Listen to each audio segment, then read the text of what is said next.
Amigas, vamos a mais um momento da nossa liturgia da palavra que eu transmito sempre nos meus endereços telemáticos, @PauloRobertoMaciel, Maciel 7919, repórterpaulomaciel.blogspot.com e facebook.com/Paulo Maciel da rádio.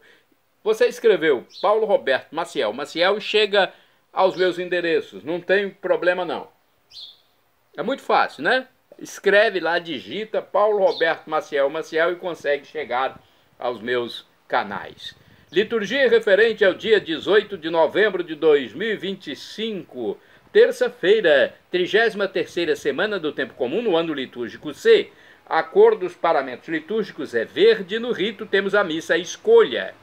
Ou pode ser, na memória facultativa, com a cor branca, dedicação da Basílica de São Pedro e São Paulo a apóstolos. Então, é uma opção, uma alternativa. Primeira leitura, leitura do segundo livro dos Macabeus, capítulo 2º, deixa eu ver o capítulo, segundo livro dos Macabeus, capítulo 6º, versículos do 18 ao 31. Eleazar era um dos principais doutores da lei, homem de idade avançada e de venerável aparência. Quiseram obrigá-lo a comer carne de porco, abrindo à força sua boca. Mas ele, preferindo morrer gloriosamente a viver desonrado, caminhou espontaneamente para a tortura da roda, depois de ter cuspido o que lhe haviam posto na boca. Assim deveriam proceder os que têm a coragem de recusar aquilo que nem para salvar a vida é lícito comer. Os encarregados desse ímpio banquete ritual, que conheciam Eleazar desde muito tempo, chamaram-no à parte e insistiram para que mandasse trazer carnes cujo uso lhes era permitido e que ele mesmo tivesse preparado, apenas fingisse comer carnes provenientes do sacrifício, conforme o rei ordenara. Agindo assim, evitaria a morte, aproveitando esta oportunidade que lhe davam em consideração a velha amizade. Mas ele tomou uma nobre resolução digna de sua idade, digna do prestígio de sua velhice, dos seus cabelos embranquecidos com honra e da vida sem mancha que levara desde a infância. Uma resolução digna, sobretudo, da santa legislação instituída pelo próprio Deus. E respondeu coerentemente, dizendo que o mandassem logo para a mansão dos mortos, e acrescentou: usar desse fingimento seria indigno da nossa idade. Muitos jovens ficariam convencidos de que Eleazar, aos 90 anos, adotou as normas de vida dos estrangeiros. Seriam enganados por mim, por causa do fingimento que eu usaria para salvar um breve resto de vida. De minha parte, eu atrairia sobre minha velhice a vergonha e a desonra. E ainda que escapasse por um momento ao castigo dos homens, eu não poderia, nem vivo, nem morto, fugir das mãos do Todo-Poderoso. Se, pelo contrário, eu agora renunciar corajosamente a esta vida, vou mostrar-me digno da minha velhice e deixarei aos jovens o nobre exemplo de como se deve morrer com entusiasmo e generosidade pelas veneráveis e santas leis. Ditas estas palavras, caminhou logo para o suplício. Os que o conduziam transformaram em brutalidade a benevolência manifestada pouco antes e consideraram loucas as palavras que ele acabara de dizer. Eleazar, porém, estando para morrer sob os golpes, disse ainda entre gemidos: o Senhor, em sua santa sabedoria, vê muito bem que eu, podendo escapar da morte, suporto em meu corpo as dores cruéis provocadas pelos açoites, mas em minha alma suporto-as com alegria, por causa do temor que lhe tenho. Assim Eleazar partiu desta vida. Com sua morte deixou um exemplo de coragem e um modelo inesquecível de virtude não só para os jovens, mas também para toda a nação. Palavra do Senhor, graças a Deus. Olha que grande exemplo esse de Eleazar, hein? Puxa vida, morreu por Deus, para não, sair fora da lei divina. Agora o Salmo número 3, ou Salmo 3º, versículos do 2º ao 3º, 4º ao 5º, 6º ao 7º, refrão 6º-B. É o Senhor quem me sustenta e me protege. Repetamos, é o Senhor quem me sustenta e me protege. Quão numerosas, ó Senhor, são as pessoas que me atacam. Quanta gente se levanta contra mim. Muitos dizem, comentando a meu respeito, ele não acha salvação junto de Deus. É o Senhor quem me sustenta e me protege. Mas sois vós o meu escudo protetor, a minha glória que levanta a minha cabeça.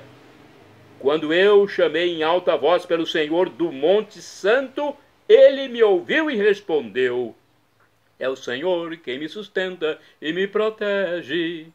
Eu me deito e adormeço bem tranquilo, acordo em paz, pois o Senhor é meu sustento. Não terei medo de milhares que me cerquem e furiosos se levantem contra mim. Levantai-vos, ó Senhor, vinde salvar-me. É o Senhor quem me sustenta e me protege.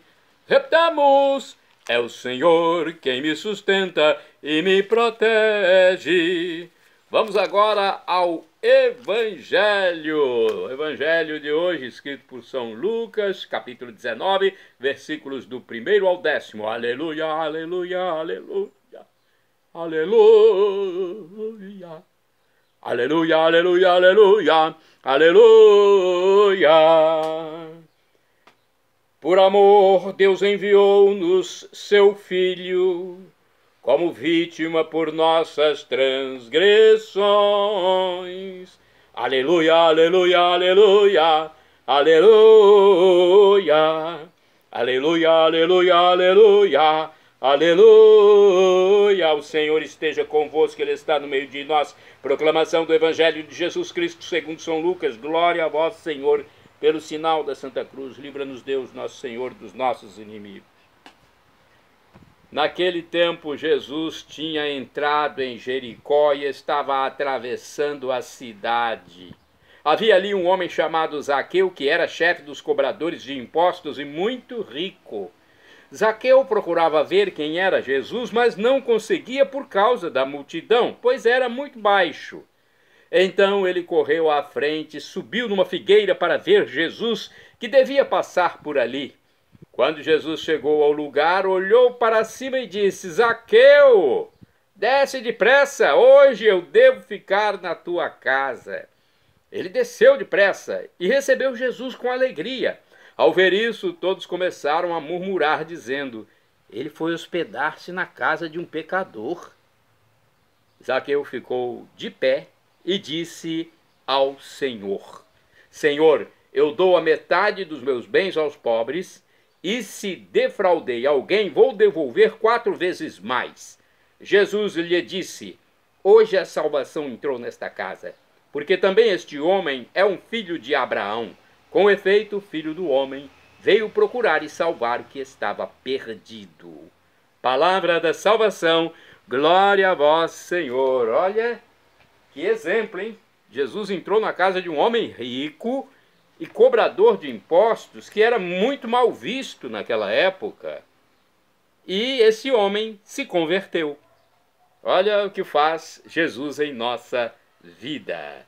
Vamos lá, reflexão do livro Igreja em Oração. A cena de Zaqueu do Evangelho está bem no final do caminho para Jerusalém. Ele emerge como um personagem que em si sintetiza o modelo discipular. Em Zaqueu está encerrado o caminho do discípulo. Ele era publicano e muito rico.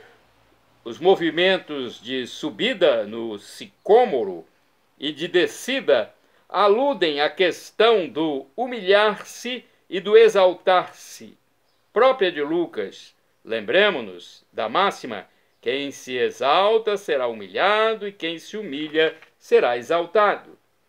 ele se mostra desapegado. É isso que acontece, né? Senhor, eu dou metade dos meus bens aos pobres, e se defraudei alguém, vou devolver 4 vezes mais. Então, ele se converteu. É o versículo 8b. Além disso, recorda-nos da importância de fazer amigos com o dinheiro injusto. Jesus tem uma parábola que fala sobre isso. Fazer amigos com o dinheiro injusto.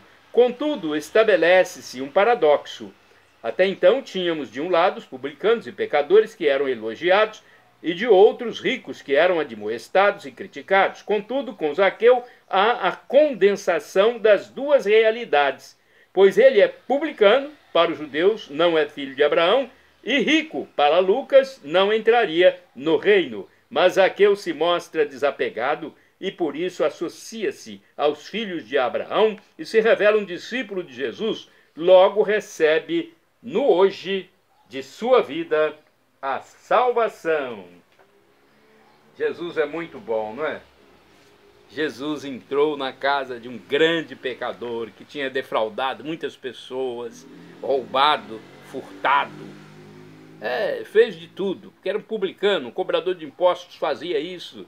E ele reconhece, se eu fiz isso, eu vou devolver. Se eu roubei, vou devolver. Então, bem, aqui temos uma reflexão do livro Deus Conosco.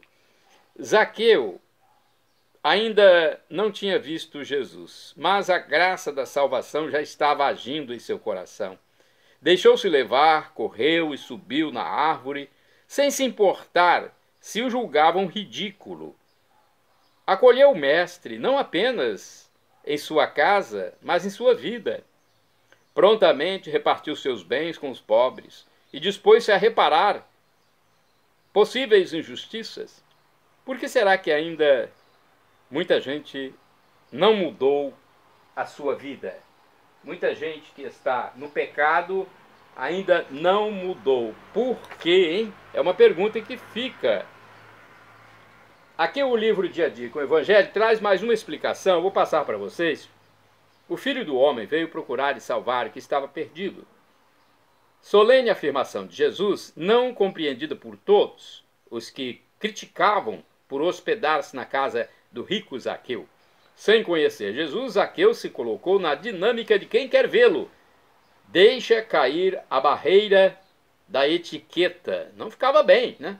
A um chefe dos fiscais, um homem rico, subir numa árvore, feito criança curiosa.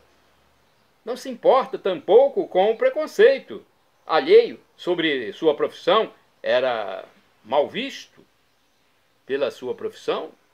Zaqueu não se importou com isso. Jesus, Senhor de excelente presença de espírito, entabula uma rápida conversa com Zaqueu, em cuja casa se propõe ficar.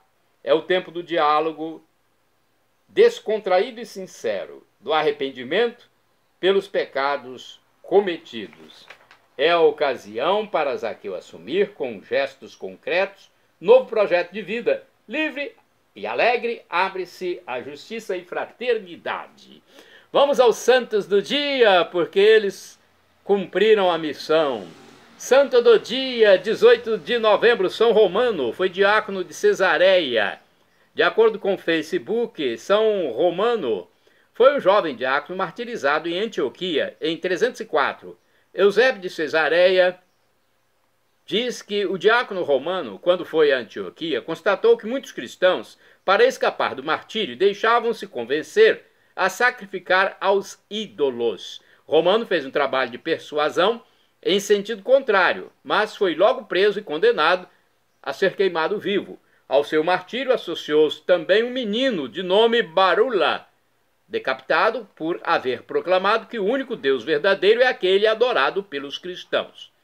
De acordo com o site do Vaticano, Romano era diácono da igreja de Cesareia. Durante a perseguição de Diocleciano contra os cristãos em 303, viu muitos fiéis se render e oferecer sacrifícios aos ídolos por obediência às disposições imperiais. Advertindo-os em voz alta a permanecer firmes na fé, ele foi preso e martirizado. Santo do dia 18 de novembro, Santo Odon de Cluny, ou Santo Odão, abade, morreu em 942. De acordo com as informações, ele foi o segundo abade de Cluny. Restaurou a disciplina monástica em numerosos mosteiros da França e da Itália. Santa do dia 18 de novembro, olha um nome bonito, Santa Filipa do Quesne, virgem, morreu em 1852. Não é bonita essa nomenclatura, essa denominação? Filipa foi uma religiosa francesa das Irmãs do Sagrado Coração de Jesus. Sua vida também é bonita, não é só o nome, né?